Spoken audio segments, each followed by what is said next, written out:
एक महत्वपूर्ण प्रश्न है कि क्या किसी व्यक्ति को भीटा या पोखरी की जमीन पर घोषणात्मक वाद के जरिए उसको डिग्री प्रदान की जा सकती है, और यदि ऐसी किसी सार्वजनिक जमीन पर किसी व्यक्ति को घोषणात्मक डिग्री प्रदान कर दी गई है, तो क्या उस व्यक्ति के हक में हुए आदेश को निरस्त करने के लिए किसी भी गांव सभा का कोई भी व्यक्ति वाद ला सकता है, और उसके द्वारा दिए गए वाद पर क्या उस जमीन को यानी उसके हक में की गई डिग्री को निरस्त करके उस भूमि को पुनः उस खाते में डाला जा सकता है। इस विषय पर एक महत्वपूर्ण बिंदु है जिस पर हम आज चर्चा करेंगे। एक प्रकरण था माननीय राजस्व परिषद के समक्ष की आजमगढ़ जिले का, जिसमें बनवारी बनाम गांव सभा में एक व्यक्ति ने 229 बी के जरिए भीटा और पोखरी की जमीन पर जो है घोषणात्मक दावा डिग्री करा लिया था। 229 बी में पारित आदेश के जरिए उस व्यक्ति के नाम से भीटा और पोखरी के खाते की जमीन को आदेश 16/3/2010 के जरिए लोअर कोर्ट ने उसको असंक्रमणीय भूमिधर घोषित कर दिया था।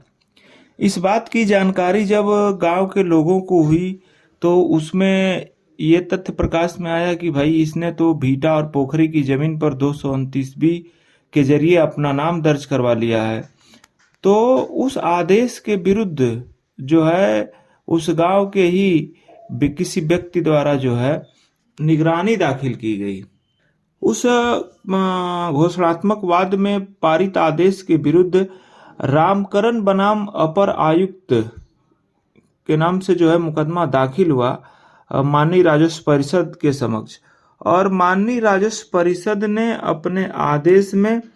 जो आदेश था अवर न्यायालय का, अवर न्यायालय के आदेश को जो है निरस्त करते हुए और उस जमीन को पूर्वतः भीटा और पोखरी के खाते में दर्ज करने का आदेश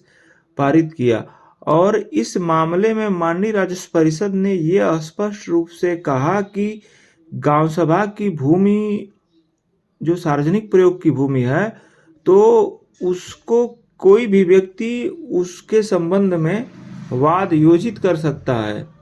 ग्राम सभा की जमीन की सुरक्षा हेतु कार्रवाई करने की अधिकारिता ग्राम सभा के निवासी को है। माननीय राजस्व परिषद ने निगरानी में अपना मत व्यक्त करते हुए कहा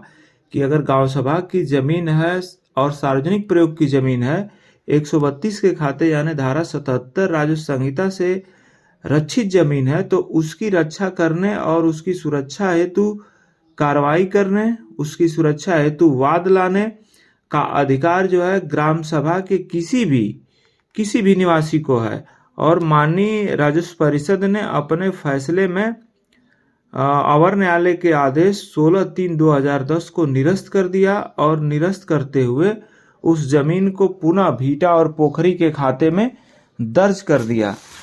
तो इससे यह स्पष्ट है कि कोई भी व्यक्ति, दो बिंदु इस रूलिंग में आ रहे हैं कि अगर गांव सभा का कोई भी व्यक्ति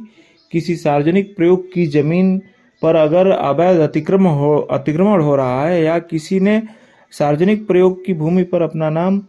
बिना जो है गलत तरीके से, बिना विधिक प्रक्रिया के गलत तरीके से दर्ज करवा लिया है,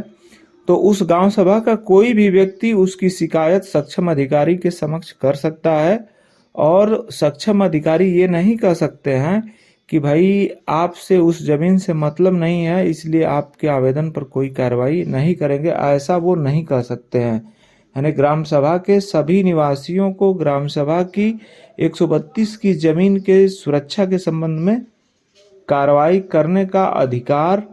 है, ऐसा माननीय राजस्व परिषद के सदस्य न्यायिक ने अपने फैसले में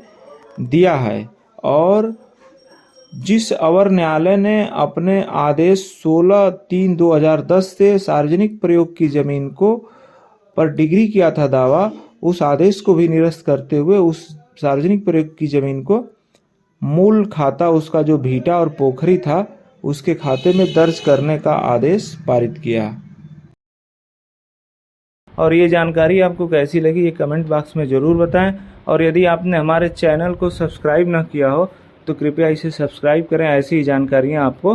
प्राप्त होती रहें। धन्यवाद।